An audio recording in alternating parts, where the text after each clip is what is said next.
আসসালামু আলাইকুম। ফার্মস বিডির পক্ষ থেকে আপনাকে স্বাগতম। এখন আমি আপনাদের সাথে ভিডিওতে যে বিষয় নিয়ে আলোচনা করব, সেই বিষয়টি হলো থানকুচি পাতা। থানকুচি পাতা আপনারা কি কারণে খাবেন এবং থানকুচি পাতা কিভাবে চাষ করা হয়, এটা এই বিষয় নিয়ে এই ভিডিওতে আলোচনা করা হবে। সাধারণত আমাদের দেশে থানকুনি পাতা চাষ করা হয় না, কারণ এটা গ্রামের প্রতিটি জমিতে বা রাস্তার ধারে বিভিন্ন উঁচু জমিতে যেখানে পানি কম জমে এরকম স্থানে এই থানকুচি পাতা পাওয়া যায়। এই থানকুনি পাতা রয়েছে অনেক বিশদ গুণাগুণ। কেননা আপনারা যদি এই থানকুনি পাতা যদি আপনারা সবজি হিসেবে খান, তাহলে আপনারা অনেক রোগ থেকে মুক্তি পেতে পারেন। তাই আপনারা এই থানকুনি পাতা যেখানেই দেখবেন সেখান থেকে তুলে নিয়ে বা বাজারে এরকম তুলে বিক্রি করা হয় সেখান থেকে কিনে খেতে পারেন। এতে রয়েছে অনেক বহু গুণাগুণ, যা বিশদ গুণাগুণ।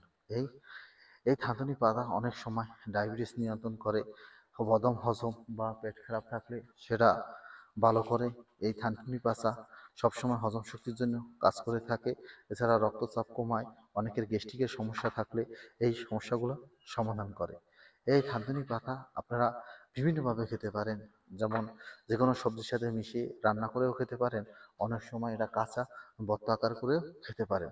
তবে সাধারণত বেশিরভাগই আমাদের গ্রামে যদি কেউ পেট খারাপ হয় বা পুরানো আমাশা হয়, এই ধরনের আমাশা বলতে এখানে কিন্তু রক্ত আমাশাকে বোঝানো হয় না, শুধু আমাশা যে আমাশাগুলো রয়েছে, এই আমাশার জন্য যদি আপনি এই থানকুনি পাতা খান, তাহলে আপনার আমাশাটা খুব দ্রুত ভালো হয়ে যাবে। কিন্তু মনে রাখবেন, সকল খাবারেই বা অতিরিক্ত খেলে সবসময় এর সাইন্টিফিক একটা জিনিস আছে। তবে আপনারা কখনোই অতিরিক্ত খাবেন না, কারণ আপনার যেটুকু প্রয়োজন সেই পরিমাণ খাবেন। দেখা যাচ্ছে যে আপনার আজকে পাতলা পায়খানা হয়েছে বা আপনার আমাশা হইতে আছে, তখন আপনি ভর্তা খেলেন, প্রতিদিন 50 গ্রাম ভর্তা খেতে পারেন, এরকম পরিমাণ খাবেন, এর বেশি খাবেন না। বেশি খালে একজন অভিজ্ঞ যারা গাছগাছরা নিয়ে কাজ করে আয়ুর্বেদিকের সাথে কথা বলে তারপর খাবেন। আমার ভিডিওটি ভালো লাগলে প্লিজ সাবস্ক্রাইব।